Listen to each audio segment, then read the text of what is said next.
Hello, I'm Dave Caldwell with your SCV News Break for Monday, September 22nd. Santa Clarita officials are eyeing two purchases this week, one for open space and another for a permanent Canyon Country Community Center. City Council members will discuss the move at Tuesday's City Council meeting.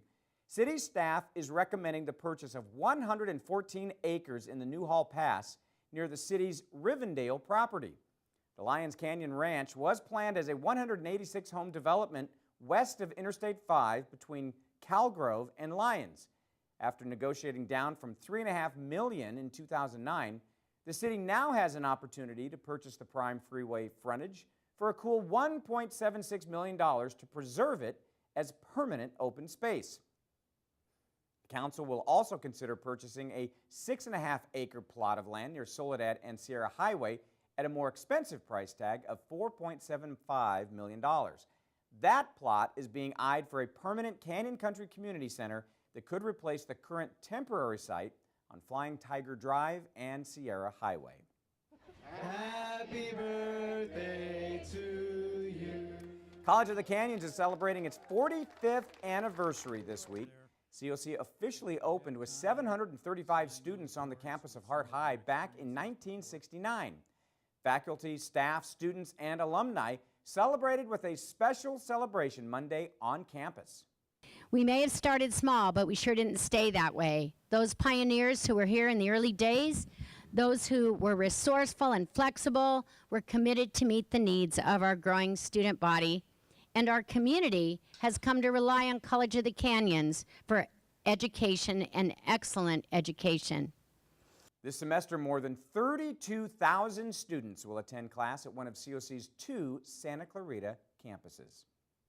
Santa Clarita water retailers are building a new treatment facility to deal with groundwater contamination in the center of the valley.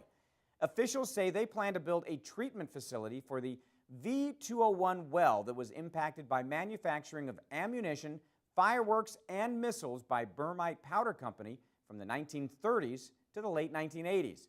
The treatment facility will be located between the Santa Clara River and Lowe's near Bouquet Canyon Road and Valencia Boulevard.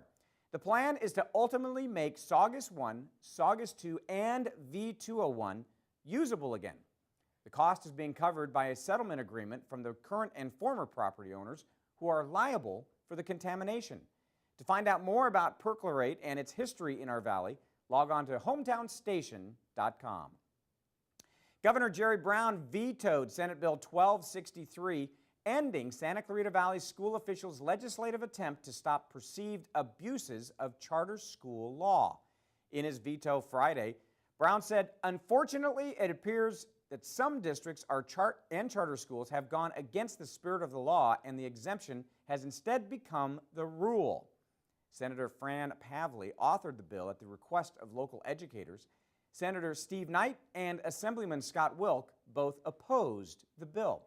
Local school districts spearheaded the effort to have the legislation introduced in response to the Acton Agua Dulce Unified School District and its approval of 15 charter schools over the last 3 years.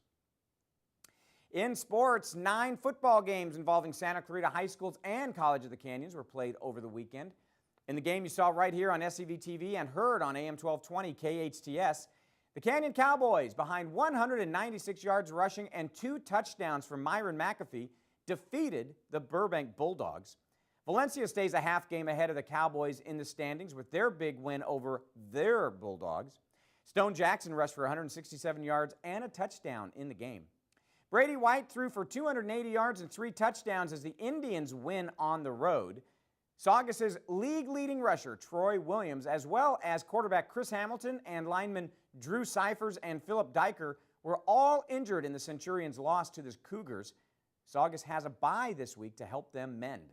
West Ranch's offense could only muster 46 total yards against the Lancers in a forgettable game. Golden Valley had the week off. In other Santa Clarita High School football action, despite 387 yards passing and 4 touchdowns from Santa Clarita Christian quarterback Jonathan Saavedra, the Cardinals fell 1 missed extra point short against the Bobcats. The Knights improved to 2-1 with their road win against the Eagles. Colton Ashiro ran for 118 yards and 3 touchdowns, plus he threw for another 226 yards and a score to lead Trinity. In local junior college football, the Cougars got their first win of the season as they defeat the Dons on the road. Devin Brooks returned to punt 41 yards for a touchdown. You can see highlights of these games plus a preview of the Masters College women's volleyball tonight on Inside Sports at 9 o'clock here on SCV TV. Turning to weather, highs topped out in the low 90s in Santa Clarita Monday. Warmer weather is expected again this week. Temperatures are likely to reach the mid-90s Tuesday and Wednesday before cooling back down. By Friday, we could see some morning fog and daytime highs back into the mid-80s. That's all for now. For more Santa Clarita news, log on to hometownstation.com or scvnews.com.